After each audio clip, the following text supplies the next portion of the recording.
नमस्ते जी। वैदिक राष्ट्र में आपका स्वागत है। कुछ बातें व्यक्ति की पहचान होती हैं, अर्थात अब जब आप कभी भी किसी नए व्यक्ति को देखते हैं, किसी से मिलते हैं, किसी अनजान व्यक्ति से मिलते हैं, तो आप उसे जानना चाहते हैं। कई बार आपको लगता है कि इसकी पहचान कैसे की जाए। आचार्य चाणक्य इसके बारे में हमें कुछ सूत्र देते हैं। आज हम उन्हीं की चर्चा करेंगे। किसी भी व्यक्ति को पहचाने कैसे, उसकी पहचान क्या क्या होती है। आप अगर अपनी पहचान सुधारना चाहते हैं, उन्हें बनाना चाहते हैं अच्छा, तो आप इन सूत्रों को ध्यान में रख सकते हैं। और आप किसी को परखना चाहते हैं, जानना चाहते हैं, तो भी यह सूत्र आपके काम के। आइए जानने का प्रयास करते हैं। आचार्य चाणक्य कहते हैं, आचारः कुलमाख्यतः देशमाख्यतः भाषणम संप्रभा स्नेहमाख्यतः वपुरा ख्याति भोजनम।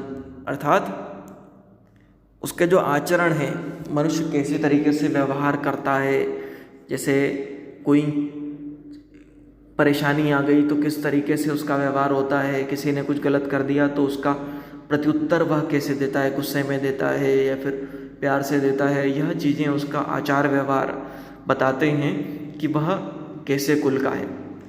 उसके कुल और उसके सील के गुण को उसका आचरण जो है वह साबित करता है।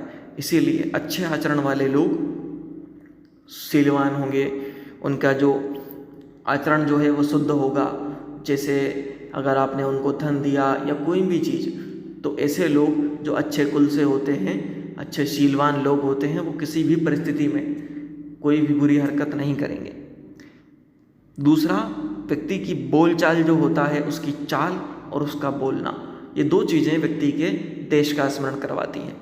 जो व्यक्ति जहाँ का होता है उसकी बोली हमेशा वहीं की होती है, या वहाँ की बोली उसमें आ ही जाती है थोड़ी बहुत, पहली चीज़। इसलिए आप अगर व्यक्ति की बोली को ध्यान में रखें तो वो किस क्षेत्र का है आपको पता लग जाएगा। दूसरा, चाल, अर्थात उसका जो चलने का तरीका है, उसका चीज़ों पे शारीरिक प्रत्युत्तर जो होता है किसी भी चीज़ के बारे में, वो आपको किसी क्षेत्र विशेष का स्मरण करवाएगा। एक बार ध्यान से विचार करके देखिए, आपको यह बात पता लग जाएगी। और साथ ही साथ कितना प्रेम करता है वो लोगों को, उसके अंदर प्रेम की भावना कितनी है, इस बात को जानने के लिए आपको उसका मान सम्मान करने का तरीका देखना चाहिए। अगर कोई व्यक्ति अपने से छोटों को पर्याप्त प्यार दे रहा है, बड़ों को बराबर मान सम्मान दे रहा है, जिस तरीके से मान सम्मान दिया जाना चाहिए वो दे रहा है, वह बराबर डिस्टेंस का, लोगों के बीच की दूरी का ध्यान रखता है, किसी को परेशान नहीं करता, लोगों के प्रति प्रेम रखता है, तो उसके अंदर कितना प्रेम है आपको ये पता लग जाएगा। उसका दूसरों को मान सम्मान देना, प्यार देना, इस बात से आप उसके अंदर कितना प्रेम है इस बात का अनुमान लगा सकते हैं। अगर व्यक्ति के अंदर प्रेम नहीं है तो वह बाहर भी आपको नज़र नहीं आएगा किसी चीज़ में। उसका किसी कमज़ोर वर्ग के प्रति, अपने से कमज़ोर लोगों के प्रति क्या व्यवहार है, इस बात से आप उसके बारे में पता लगा सकते हैं। और अगर आपको अपने आप में यह कमी नज़र आती है कि आप लोगों के प्रति अच्छा व्यवहार नहीं करते, लेकिन आपको लगता है कि आपके अंदर प्रेम है, तो भी लोग आपको गलत समझेंगे, लोग आपको जानेंगे कि आप रूढ़ हैं, लोगों के प्रति आप कठोर हैं। इसीलिए ये गुण भी अपने जीवन में उतारिए। और शरीर का गठन, कौन से व्यक्ति का शारीरिक गठन, उसकी शारीरिक संरचना, शारीरिक बल, सौष्ठव कैसा है, यह बात उसके भोजन को प्रकट करती है। और सत्य भी है, कोई व्यक्ति कैसा व्यायाम करता है, अच्छा अगर स्वादिष्ट भोजन करता है तो उसका शारीरिक गठन अलग रहेगा। सात्विक भोजन करता है लेकिन व्यायाम के साथ करता है तो उसका शारीरिक गठन अलग रहेगा। अगर तामसिक करता है तो उसका शारीरिक गठन अलग तरीके से होगा। अगर थोड़ा सा ध्यान दिया जाए इन बातों पे तो भी आप इसका स्मरण कर सकते हैं। एक बार हम पुनः दोहराएंगे कि हम किस चीज़ से क्या चीज़ देख सकते हैं। अगर उसका आचरण आप किसी भी व्यक्ति का देखते हैं तो उसके कुल और शील का पता लगता है। अगर व्यक्ति का आचरण ठीक नहीं है तो उसके कुल और शील का आप स्मरण कर सकते हैं, अर्थात वह अच्छे कुल से नहीं आता। इसीलिए आपका आचरण आपके कुल और शील को दर्शाता है।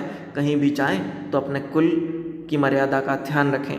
दूसरा, उसका बोलचाल उसकी देश काल को दर्शाता है, उस कैसे देश से आता है, उसका बोल और उसके चलने का तरीका दर्शाता है। अगर वह लोगों के प्रति मान सम्मान दर्शाता है तो यह बात उसके प्रेम को दर्शाती है।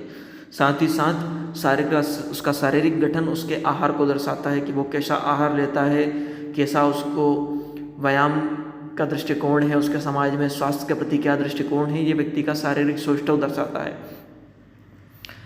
शारीरिक का संवहन भोजन को कैसे प्रकट करता है, इसके बारे में और अगर बात करें तो यह कथन मनुष्य के नित्य प्रति किए जाने वाले भोजन के संबंध में है, एकाध दिन किए जाने वाले भोजन के संबंध में नहीं है, क्योंकि एकाध दिन अच्छे या बुरे भोजन का शरीर पर कोई दृश्य प्रभाव नहीं होता। जब मनुष्य का भोजन सात्विक, रुचिकर और संतुलित होता है तो उसका शरीर संतुलित हो जाता है, और निकृष्ट भोजन से शरीर कुसंगित हो जाता है।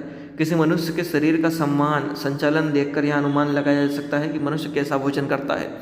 अर्थात व्यक्ति का जो शरीर में परिवर्तन होते हैं, उसके शारीरिक रूप से चलना, उसके आलस आना नहीं आना, उसके अंदर रुचि का होना, स्फूर्ति का होना चीज़ों के बारे में, उसकी बोली में क्या रंग ढंग है, शारीरिक रूप से अगर इन बातों को आप ध्यान से देखेंगे तो आपको उसके भोजन का पता लग जाएगा।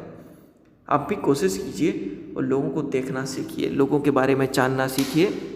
हमारे ऋषि मुनि, हमारे पुराने राजनीतिज्ञ इस बारे में बड़े प्रवीण थे, लेकिन हम लोगों को परखने में, लोगों को जानने में अक्सर भूल कर जाते हैं। इसीलिए यह बात ध्यान देने योग्य है। मैं एक बार पुनः आपके लिए इस बात को दोहरा देता हूँ कि व्यक्ति का आचरण कुल और शील को दर्शाता है, बोलचाल उसके शारीरिक देश को, और मान सम्मान उसके प्रेम को, कि व्यक्ति कितना प्रेम करता है, व्यक्ति किस तरीके से लोगों को प्रेम कर सकता है, नहीं कर सकता, वो भरोसे के योग्य है या नहीं है, उसका मान सम्मान देने का तरीका बताता है। और शरीर का संतुलन अर्थात गठन उसके भोजन को दर्शाता है। ध्यान दीजिए, जानिए, और इसी तरह के और नीति वचनों के लिए, वैदिक विचारों के लिए, वैदिक भजनों के लिए, वैदिक लेख के लिए, महापुरुषों के प्रेरक प्रसंगों के लिए, प्रेरणादायक कहानियों के लिए, प्रेरक व्यक्तित्वों के लिए वैदिक राष्ट्र को लाइक कीजिए, शेयर कीजिए, सब्सक्राइब कीजिए, अपने कीमती सुझाव कमेंट कीजिए, और साथ ही साथ बेल आइकॉन की घंटी जरूर दबा दीजिए ताकि जब भी हम कोई नया वीडियो लाएं सबसे पहले उसकी अपडेट आप तक पहुंचे। धन्यवाद।